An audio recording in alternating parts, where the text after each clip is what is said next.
The Madman! The Year of the Phoenix is coming, and there's so much coming that I had to make 3 videos. So in the other videos, I covered the Demon Hunter, the new cards coming. This one will cover everything else, and there's a lot of everything else. So of course, with the first expansion of a year, that means there's big set rotations. That's going to have a big impact on the meta. Rosticon's Rumble, Boomsday Project, the Witchwood will be rotating out. Probably feels like Ziliax has been here forever, but it's finally time for you to go. A few years back, the Hearthstone teammates said you couldn't open duplicate legendary cards. But now, another big change. Now you can't get duplicate anything until you already have 2.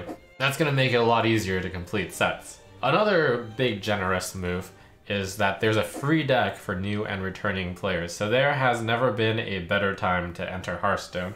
I'm a little bit tempted to make another free-to-play run with this mechanic. Let me know.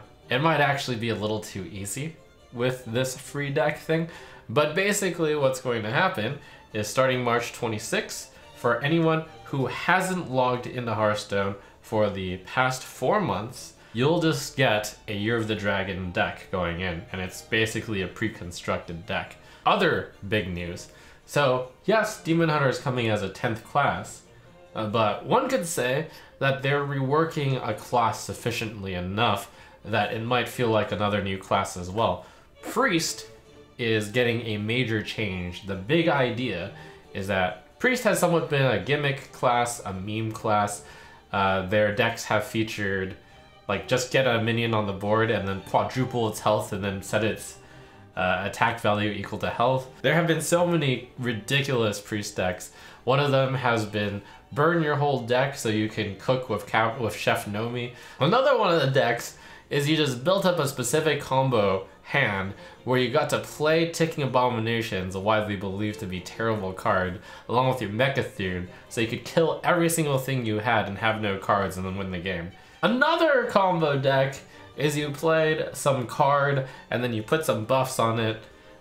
This is the experiment thing, and then you killed it with Topsy-Turvy, and then you played your experiment thingy again, and then you played more buffs on it, and then you killed it with Topsy-Turvy, and then you played a boar, and then you 32 times its health, and then you set its attack equal to its health, and then you killed your opponent. So Priest has been pretty wild. Priest is now going to be the mega control deck. Priest is going to join Control Warrior as a major control deck. It's always been a control element, but now it's even more control-y, less gimmicky. Huge card changes, including Shadow Word Death, reduction from 3 mana to 2 mana. Shadow Word Death was already really good at 3, but now it's insane at 2. Holy Smite, 1 mana deal 3, that's insane. Kind of similar to Backstab in terms of the tempo you can get. Powered Shield, I would say that's actually a nerf, but a change to how Priest plays in general. Holy Nova, reduction in cost from 5 to 4, doesn't hit face anymore. Shadow Madness, I've always personally liked the card a lot. Reduction in cost from 4 to 3. Temple Enforcer, reduction in cost from 6 to 5.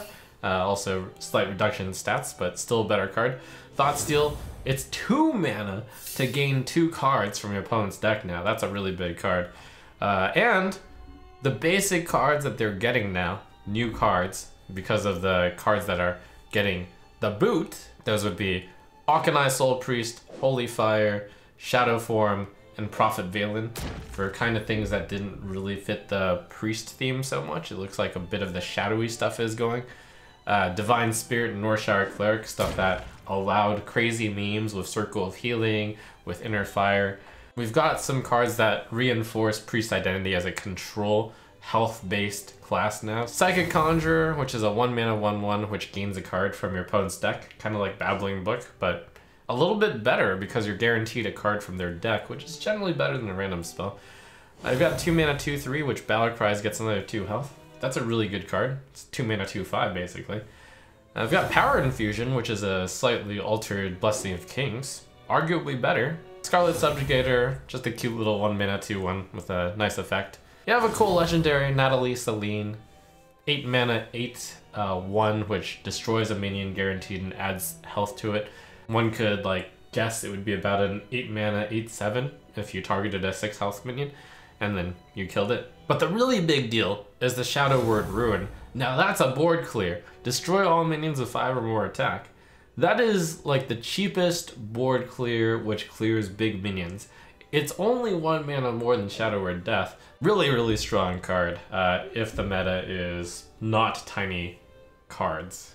So as you're playing with all these new cards, there's a big change to ranked. They're gonna change it so that there's bronze, silver, gold, platinum, diamond, and legend.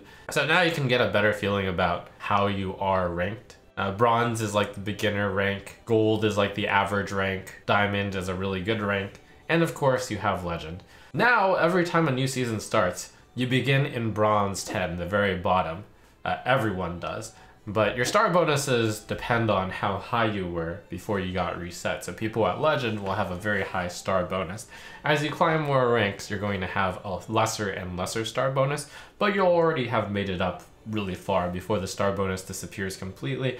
And if your star bonus is really high and you keep a streak, you're going to win really fast. But don't worry, just because everyone's at bronze 10 doesn't mean the bronze 10s are going to get matched up against each other, because even though you reset to bronze 10, your MMR stays legend if you were legend.